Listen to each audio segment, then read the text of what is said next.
In this session, we're going to take a look at embedded scripts and how they can be utilized in the application scheduler. On the system health here, we have the database purge package, and inside there we have an application scheduler object. So that's actually created by the EventSentry installer whenever you activate the automatic database purge.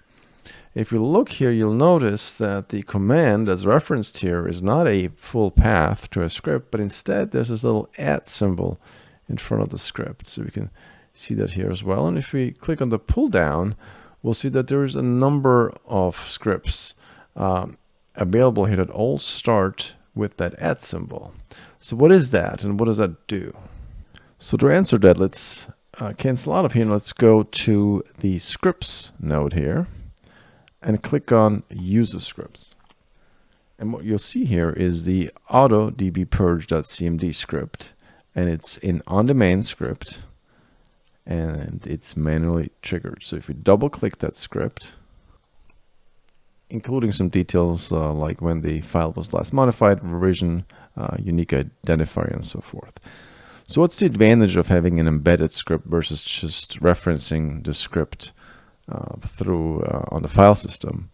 Well, of course, it's deployment and scalability. So if a script is embedded, then it's going to actually be embedded in the EventSentry configuration, which means you don't have to worry about that script existing on all the hosts where this script is going to be executed.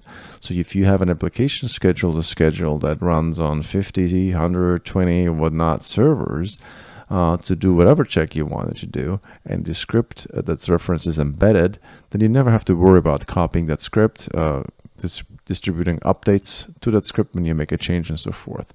It's actually going to be contained inside of EventSentry. Below the user scripts, we have managed scripts, and these scripts are actually distributed by EventSentry, so they're not, you cannot be changed on your end, they're just downloaded. And there's a number of scripts, and the majority of scripts are validation scripts, and that's going to be covered in a separate video. But there's a few on there indicated with the on-demand script type that can be used for monitoring. So a good example would be check last folder write activity, right? So here's a script. It's a Visual Basic script. We have a description here, determines whether any file in a select folder has been updated within a specific amount of time, right?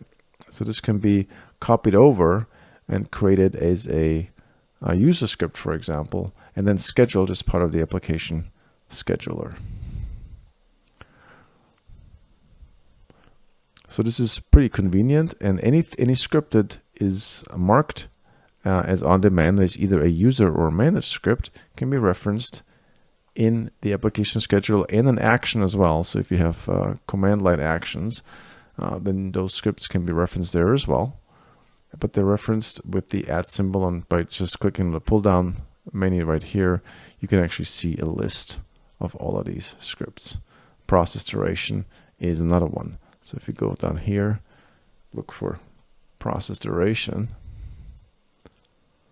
we'll see what this does. It returns an error level of 1 if the specified process has been running for more than a certain amount of seconds. There's other ways to do this as well with performance monitoring, but if you just want a simple way to basically get alerted, is a process running for more than a certain number of minutes, for example, which could again indicate that there's an issue, then you can simply run this application scheduler script every 10 minutes or so, every minute, whatnot. It just substitutes the name of the exe, and you're all set. What the application scheduler is going to do then, it's going to log an event to the event log after the script has been run with the appropriate event severity. So if the script ran successfully, because the process, let's say, is less than 120 seconds old or has a runtime of less than 120 seconds, well, then the informational event will be logged. If it's longer than that, then an error event will be logged. So the decision as to whether you want to reference this script directly or use an embedded script really boils down to, is this going to run on more than one host? If it's just running on one host, then there's generally no reason to configure an embedded script. You can just basically put the script on the file system somewhere and reference it directly with a path. But if you plan on calling that script on more than one machine, then it's usually a better idea to make it an embedded script.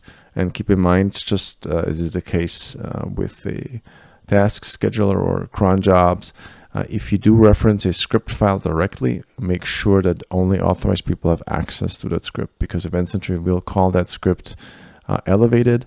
And if somebody has access to that script and can change it, a local user, for example, who's not an administrator, then they may be able to inject some malicious code that gives them admin privileges, for example.